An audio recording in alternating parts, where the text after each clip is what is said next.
Di sini saya akan menjelaskan tugas kelompok jaringan komunikasi tentang wireless dan LAN, atau yang biasa disebut dengan kabel dan kabel. Anggota kelompok kami ada Yohanes, Glenn, Gabriel, dan Hadi. Untuk latar belakang sendiri, di era digital zaman sekarang ini, jaringan internet itu sudah berseliweran atau sudah ada di mana-mana, bisa kita temui. Jaringan lokal LAN, Local Area Network atau LAN biasanya disebut, adalah jaringan yang paling sering digunakan untuk PC. Biasanya untuk menghubungkan beberapa PC atau klien-klien menjadi satu dengan switch atau hub dalam satu kesatuan, bisa dengan topologi tertentu. Nah, untuk ULAN sendiri dia berbeda dengan LAN. ULAN berarti dia wireless tanpa kabel, sedangkan LAN ini dia menggunakan kabel. Jadi pengertian kabel sendiri adalah pengiriman data menggunakan media fisik sebagai pengantar sinyal. Yang dimaksud media fisik sini berupa kabel-kabel tersebut.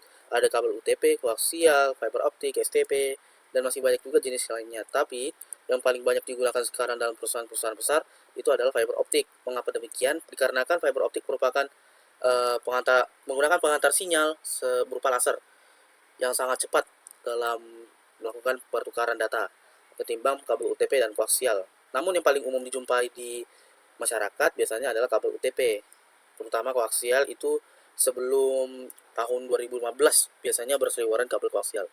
Sistem ini memiliki kestabilan tinggi, kecepatan yang konsisten, serta minim gangguan. Nah, makanya penggunaan kabel biasanya digunakan untuk mencegah lag istilahnya dalam dunia internet. Pengertian nirkabel. Komunikasi nirkabel adalah proses transmisi tanpa menggunakan kabel dengan memanfaatkan gelombang elektromagnetik. Jadi ada yang menggunakan kabel, ada yang tanpa kabel. Nah, di sini kita menggunakan tanpa kabel. Itu apa saja contohnya? Dia ada WiFi, Bluetooth, serta jaringan data seluler yang ada di handphone atau yang ada di komputer kalian gitu.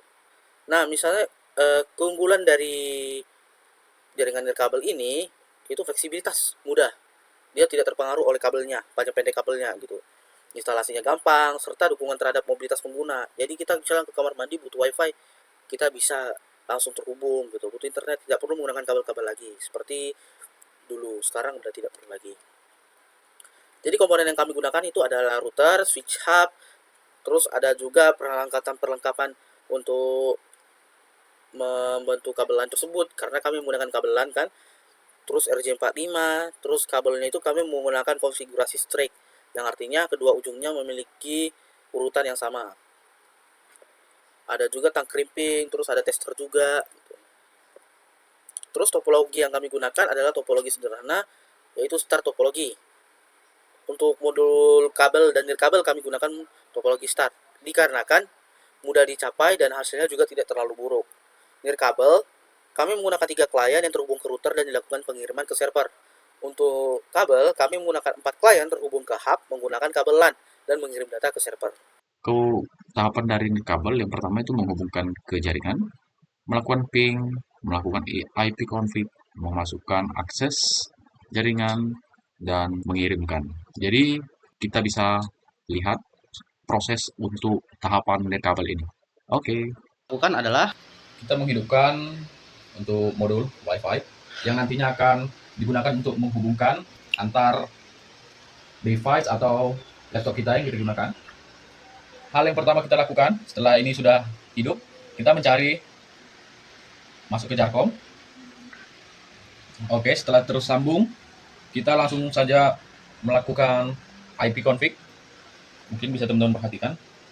Dan di sini saya mendapatkan IP 192.168.0102. Selanjutnya di device selanjutnya. sudah terhubung ke Jarkom. Kita lakukan juga untuk IP config untuk mengetahui berapa IP-nya supaya bisa terhubung. Untuk servernya sendiri kami menggunakan HP di mana dia harus terhubung ke WiFi Jarkom terlebih dahulu. Setelah itu kita masuk ke CX File Explorer, lalu kita masuk ke jaringan. Lalu kita pilih akses dari jaringan ini. Setelah itu kita checklist keduanya, lalu klik mulai.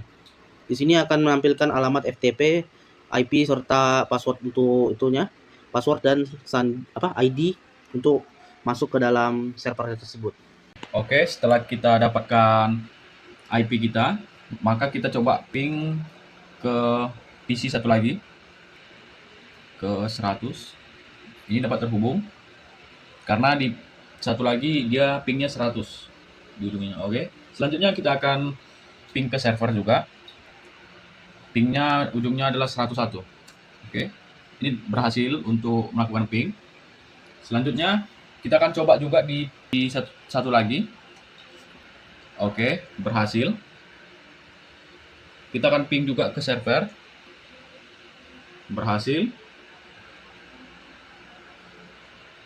Selanjutnya kita akan menghubungkan ke servernya dengan cara kita ketik FTP 8. Jadi sesuai dengan yang ada di sini ya teman-teman, yang ada di server kita. Kita enter, baru dia disuruh masukkan. Ini dia nama. Kita masukkan nama. Itu ada kata sandinya juga teman-teman. Jadi kita masukkan PC.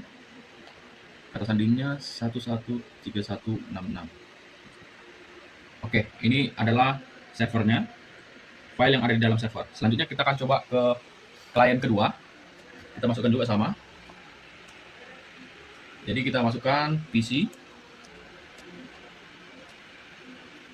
Oke, sudah terhubung ke server. Oke, jadi setelah terhubung ke server, kita masuk ke device. Selanjutnya kita ke Project Jarcom. Jadi di Project Jarcom ini kita akan mengirimkan data atau paket sebesar 100,2 MB. Yang selanjutnya kita akan mengirimkannya bersama-sama dengan klien kedua juga seperti itu.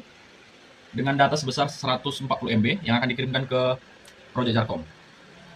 Jadi kita langkahnya buka wire stack. Sudah dibuka di sini.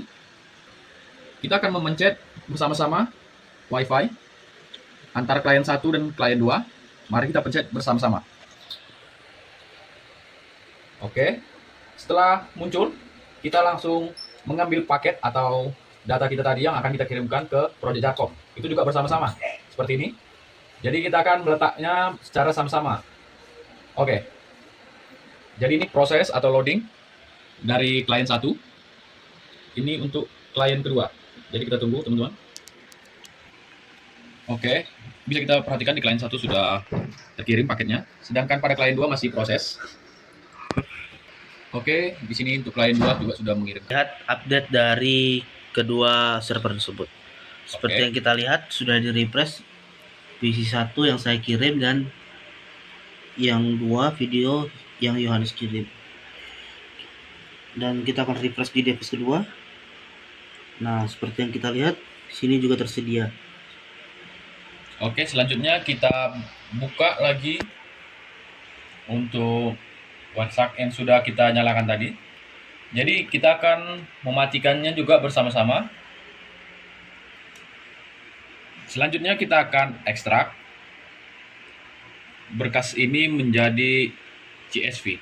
Oke, seperti itu teman-teman. Oke, selanjutnya tahapan kabel. Jadi di sini perlu menghubungkan dulu. Selanjutnya mengedit IP, melakukan cek IP config.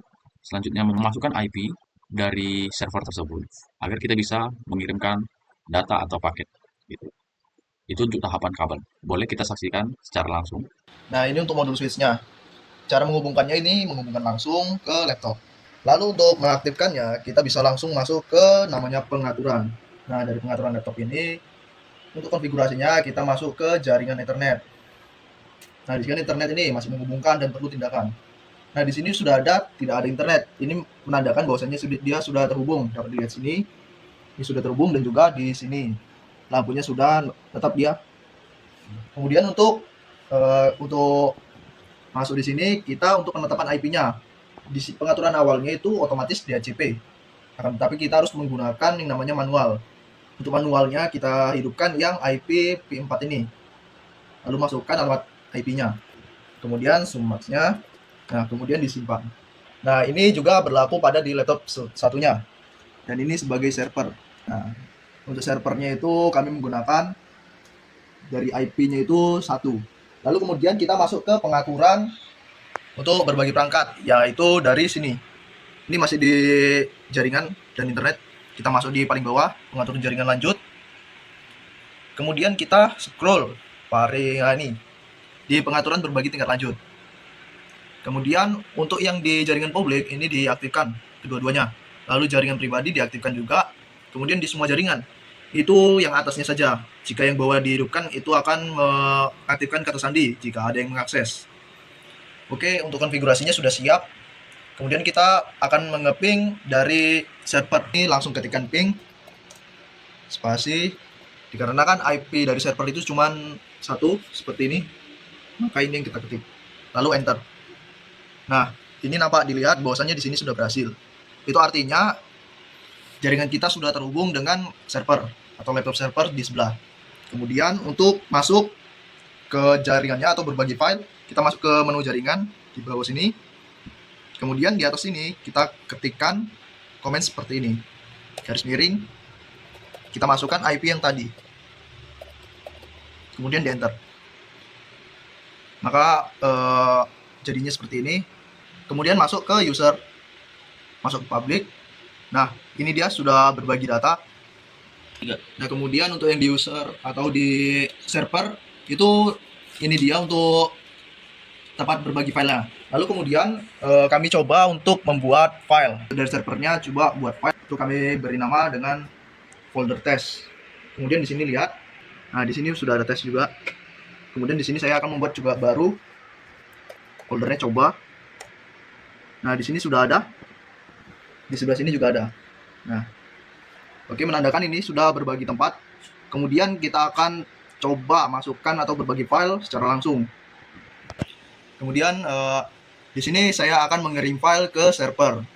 Oke, sebelum kita mengirim filenya, kita masuk ke WireSat dulu. Di sini untuk yang pertama tadi yang wireless itu kita menggunakan WiFi, tetapi kita di sini menggunakan kabelan, jadi secara otomatis kita menggunakan yang namanya Ethernet. Di sini klik 2 kali.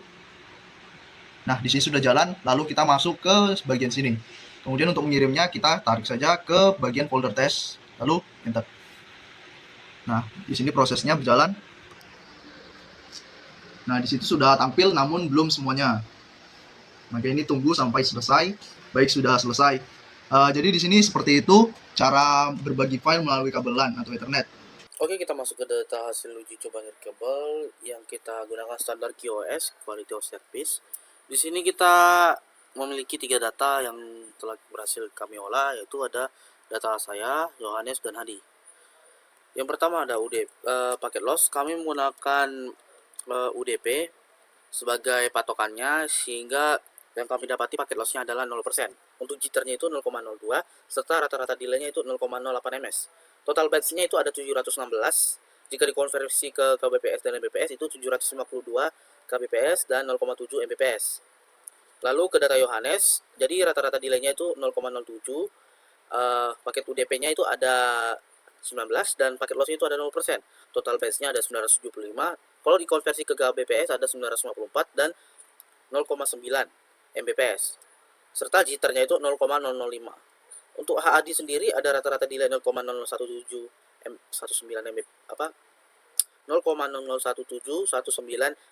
milisecond, terus ada UDP-nya 4, paket loss-nya 0, terus ada total bytes yaitu 159.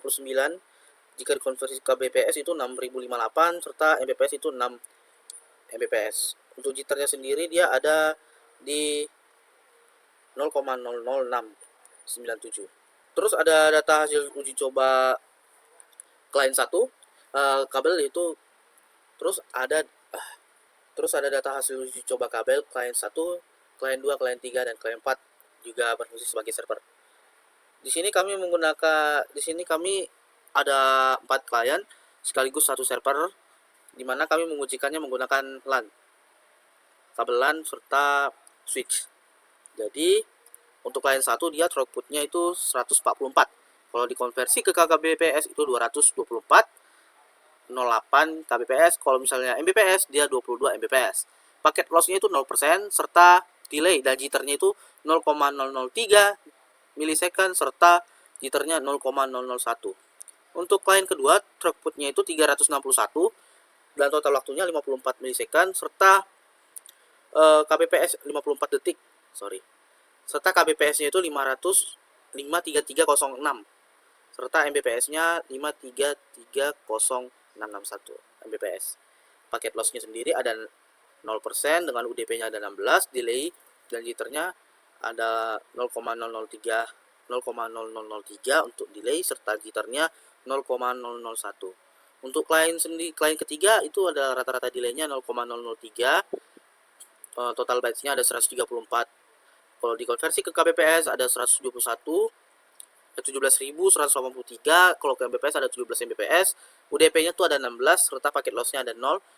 Jitarnya ada 0,0009. Untuk klien 4 atau server delay-nya 0,0013 milisecond, yang itu ternyata sangat kecil juga. Ada total bytes-nya 999.2915371. Kalau dikonversi ke kbps dia 66.172. Kalau ke mbps dia menjadi 66 mbps.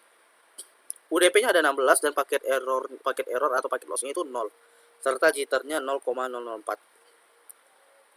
Jadi kesimpulannya itu berdasarkan hasil uji coba yang telah kami lakukan, dapat disimpulkan bahwasannya jaringan kabel dan nirkabel yang telah dirancang berjalan dengan sangat baik. Seluruh klien berhasil terhubung ke server dan proses pengiriman data berlangsung lancar. Jaringan kabelan menunjukkan kestabilan dan konsistensi yang lebih baik dibandingkan jaringan nirkabel. Sementara itu, jaringan nirkabel lebih fleksibel dan mudah digunakan, meskipun kualitas sinyalnya dipengaruhi oleh jarak dan kondisi lingkungan. Selain itu, pemilihan topologi star terbukti efektif karena mempermudah pengaturan serta pengolahan jaringan. Mungkin itu saja dari kelompok kami yang bisa saya sampaikan. Terima kasih atas perhatiannya dan sampai jumpa lagi.